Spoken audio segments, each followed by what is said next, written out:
Magandang araw sa inyong lahat. Heto na ang latest weather update para sa iba't ibang bahagi ng bansa ngayong araw ng Friday. Patuloy na lumalakas ang bagyo sa malayong silangan ng karagatan ng bansa at nagbabanta itong lumapit o dumiretso sa kalupaan ng bansa. Kung gusto mo naman lagi kang informed sa lagay ng panahon, huwag kalimutang mag-subscribe dito sa channel. Sa kasalukuyan, ang southwest monsoon ang pangunahing nakaaapekto sa western section ng southern Luzon, habang si Bagyong Henry ay isa na lamang tropical depression na nasa labas na ng Philippine Area of Responsibility. Ngayong umaga, ang tropical depression na formerly Henry ay nakita sa layong around 960 kilometers west of northern Luzon. Taglay nito ang maximum sustained winds na 55 kilometers per hour near the center, may gustiness up to 70 kilometers per hour, at kumikilos ito westward at 30 kilometers per hour. Para sa Palawan, ang forecast weather condition ay cloudy skies with scattered rains and thunderstorms dulot ng southwest monsoon.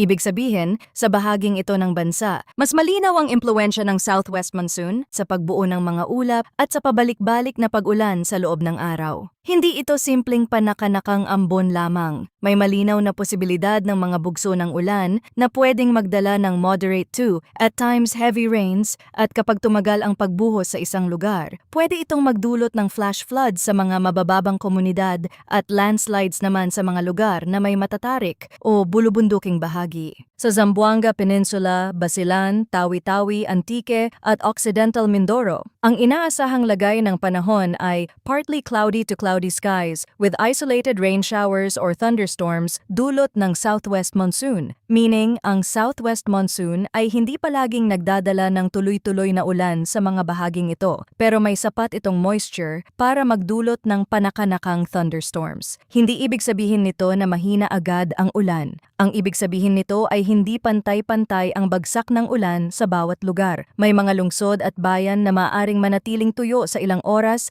habang ang kalapit na lugar naman ay pwedeng makaranas ng malakas na buhos sa maikling panahon. Sa Zamboanga Peninsula, Basilan at Tawi-Tawi, mahalagang bantayan ang mabilis na pagbabago ng panahon, lalo na sa mga baybaying komunidad at sa mga lugar na may mga biyahe sa dagat. Kapag ang thunderstorm ay nabuo sa ibabaw ng dagat o malapit sa baybayin, pwede nitong palakasin ang hangin at pansamantalang pataasin ang alon, kahit ang pangkalahatang lagay ng panahon ay hindi naman itinuturing na sobrang sama sa buong maghapon. Sa Antique at Occidental Mindoro, dapat ding maging maingat ang mga residente, lalo na sa mga mabababang lugar at sa mga lugar na may history ng localized flooding kapag malakas ang ulan sa maikling panahon. Sa ganitong setup, hindi man palaging malawak ang sakop ng ulan, pwede pa rin itong magdulot ng abala at panganib sa mga komunidad na sensitibo sa pagbaha at landslide. Para naman sa Bicol Region, Eastern Visayas, Caraga at Quezon, ang forecast weather condition ay partly cloudy to cloudy skies with isolated rain showers or thunderstorms dulot ng easterlies. Ibig sabihin, sa mga bahaging ito ng bansa, ang hangin mula sa silangan ang pangunahing naghahatid ng moisture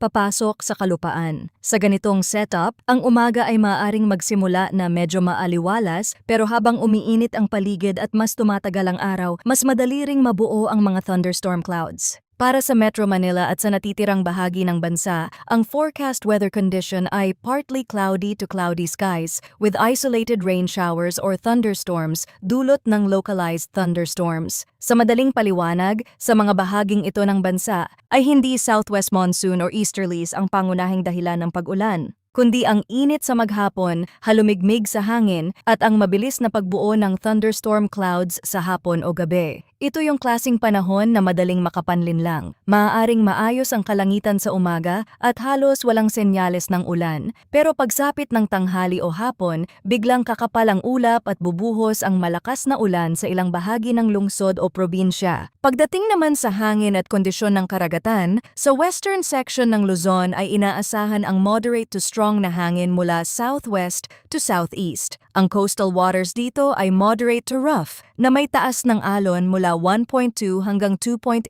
meters. Ibig sabihin, mas magalaw at mas mapanganib ang kondisyon ng dagat sa bahaging ito ng bansa, lalo na para sa maliliit na bangka at sa mga mangingisda. Sa rest of Luzon, ang hangin ay light to moderate na magmumula sa southeast, habang ang coastal waters ay slight to moderate na may taas ng alon mula 0.6 hanggang 2.5 meters. Ibig sabihin, sa maraming bahagi ng Luzon ay hindi pa kasing tindi ng sa western section ang kondisyon ng dagat, pero hindi rin ito dapat balewalain. Kapag may kasabay na thunderstorm o bigla ang pag-ihip ng mas malakas na hangin, pwedeng pansamantalang lumaki ang alon at maging mas delikado ang actual sea conditions kaysa sa karaniwang inaasahan. Sa Visayas at Mindanao, ang hangin ay light to moderate na magmumula sa south to southeast at ang coastal waters ay slight to moderate na may taas ng alon mula 0.6 hanggang 1.2 meters. Sa pangkalahatan, mas manageable ang kondisyon ng dagat sa mga bahaging ito kumpara sa western section ng Luzon. Pero gaya ng paulit-ulit na paalala sa ganitong sitwasyon, pwedeng mabilis magbago ang actual conditions kapag may mga thunderstorm na mabubuo sa dagat o malapit sa baybayin.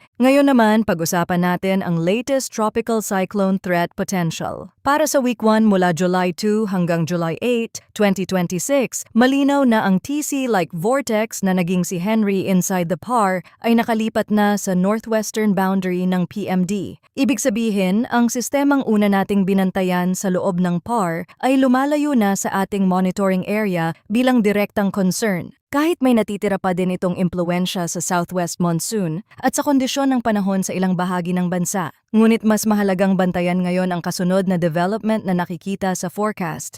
Ayon sa Outlook, may TCLV1 na forecast na lumitaw over the eastern boundary of the TCID at inaasahang tatawid sa northern part of the Philippine Sea na may moderate to high likelihood of tropical cyclone development during week 1. Ibig sabihin, sa kasalukuyang medium-range forecast, may isang potential na sistemang maaaring mag-develop sa silangan at pumasok sa ating teritoryo. Ang mahalagang detalye rito ay ang posibilidad na dadaan muna ito sa Guam at Mariana Islands bago patuloy na kumilos pa kanluran habang lumalakas. Sa kasalukuyang projection, may senyales na maaari itong umabot hanggang super typhoon level habang papalapit sa bansa. Iyan ang dahilan kung bakit mas dapat itong pagtuunan ng pansin sa mga susunod na araw. Kapag ang isang sistema ay nakikitang dadaan muna sa Guam at Mariana Islands, ibig sabihin ay mayroon pa itong sapat na panahon sa ibabaw ng mainit na karagatan para mag-organize at posibleng lumakas pa bago makarating sa mas malapit sa ating bansa.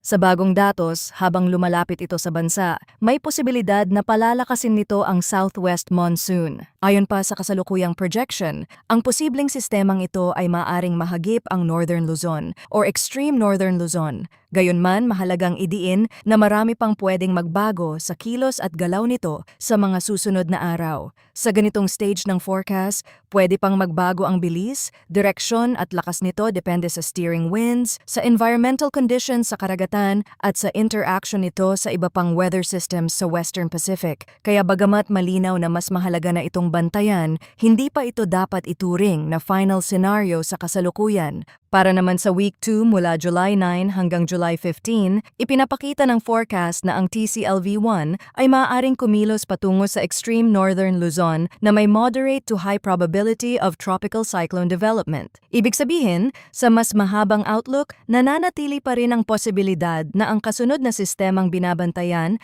ay magkakaroon ng mas malinaw na epekto sa hilagang bahagi ng bansa. In addition, may TCLV2 na likely na mag-develop over the eastern boundaries of the TCID and TCAD na may low likelihood of tropical cyclone formation over week 2. Ibig sabihin, bukod sa pangunahing sistemang mas binibigyang pansin sa ngayon, may panibago pang development signal sa silangan sa mas mahabang forecast period.